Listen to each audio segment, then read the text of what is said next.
الحمد لله رب العالمين والصلاة والسلام على أشرف الأنبياء والمرسلين۔ السلام علیکم ورحمۃ اللہ وبرکاتہ۔ معزز حاضرین و ناظرین، آج آپ کے سامنے رزق کی برکت کے لیے اور ہر قسم کی پریشانیوں سے نجات کے لیے بہترین وظیفہ اور بہت ہی مجرب عمل بتانے لگا ہوں۔ انشاءاللہ اس عمل کے ذریعے سے آپ ہر قسم کی پریشانیوں سے محفوظ بھی رہ سکیں گے، اپنے کاروبار میں بے بہا اضافہ کر سکیں گے۔ اصل میں انسان کی زندگی میں اتار چڑھاؤ آتا رہتا ہے، اس کو کبھی خوشی ملتی ہے تو کبھی غم کا سامنا کرنا پڑتا ہے، کبھی اس کی صحت اچھی ہوتی ہے تو کبھی بیماریوں نے گھیر رکھا ہوتا ہے، کبھی وافر مقدار میں رزق ہوتا ہے، پیسوں کی ریل پیل ہوتی ہے تو کبھی ایک وقت کے کھانے کو نہیں ہوتا، کبھی وسائل تو کبھی مسائل۔ یہ تمام چیزیں انسان کی زندگی کا حصہ ہیں اور مرتے دم تک یہ چلتے رہتے ہیں، لیکن اصل کمال تو یہ ہے کہ انسان ہر حالت میں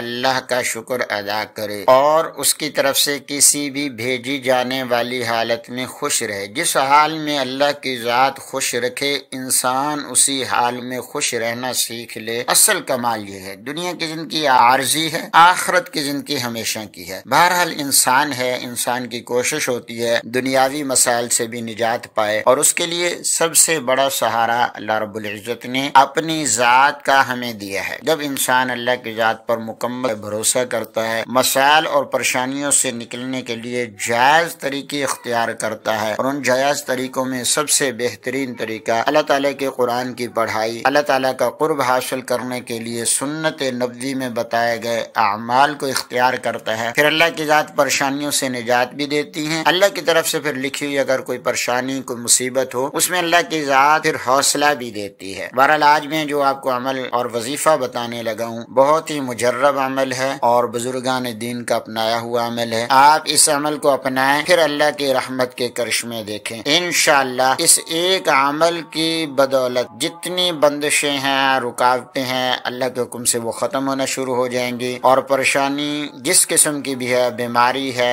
رزق کے معاملات میں پریشان ہیں، گھریلو مسائل میں آپ الجھے ہوئے ہیں، لا علاج بیماریوں نے آپ کو جکڑ رکھا ہے، یا کہیں بھی آپ کے آنے جانے میں کوئی مسائل میں رکاوٹ ہو رہی ہے، انشاءاللہ اس وظیفے کی برکت سے اللہ تبارک و تعالی تمام رکاوٹوں کو ختم کر کے آپ کے لیے آنے والا وقت آسان کر دیں گے، برکت والی روزی عطا فرمائیں گے، رشتوں کی بندش کو ختم کر دیں گے، اور سب سے بڑی بات یہ ہے آپ اگر کاروباری لین میں پیچھے جا رہے ہیں، دن بدن رکاوٹیں آ رہی ہیں، اس وظیفے کی برکت سے کاروبار دن بدن انشاءاللہ بڑھے گا اور ہر قسم کی بندشیں ختم ہوگی۔ اب میں آپ کو وہ وظیفہ بتاتا ہوں، اس کو نوٹ کر لیں۔ آپ نے یہ وظیفہ ہر نماز کے بعد کرنا ہے، 7 مرتبہ یا 3 مرتبہ، ورنہ 3 مرتبہ درود ابراہیمی پڑھ لیں، اس کے بعد 7 مرتبہ سورۃ القریش پڑھنی ہے۔ 3 یا 7 مرتبہ درود ابراہیمی پڑھنے کے بعد 7 مرتبہ سورۃ القریش پڑھنی ہے، پھر آخر میں آپ نے درود ابراہیمی اتنی مرتبہ پڑھنا ہے جتنی مرتبہ سورۃ القریش سے پہلے اگر 3 مرتبہ پڑھا ہے تو آخر میں بھی 3 مرتبہ پڑھیں گے، پہلے 7 مرتبہ پڑھا ہے تو آخر میں بھی 7 مرتبہ پڑھیں گے، یعنی سورۃ القریش کو 7 مرتبہ پڑھنا ہے۔ درود ابراہیمی کے لیے آپ کو اختیار ہے، اگر پہلے 3 مرتبہ پڑھا ہے تو بعد میں 3 مرتبہ پڑھ لیں، پہلے 7 مرتبہ پڑھا ہے تو بعد میں 7 مرتبہ، یہ ہر نماز کے بعد۔ اور صبح کی نماز کے بعد، نماز پڑھنے کے فوراً بعد سورۃ الشعراء کی آیت نمبر 19، اللہ لطیف بعبادہ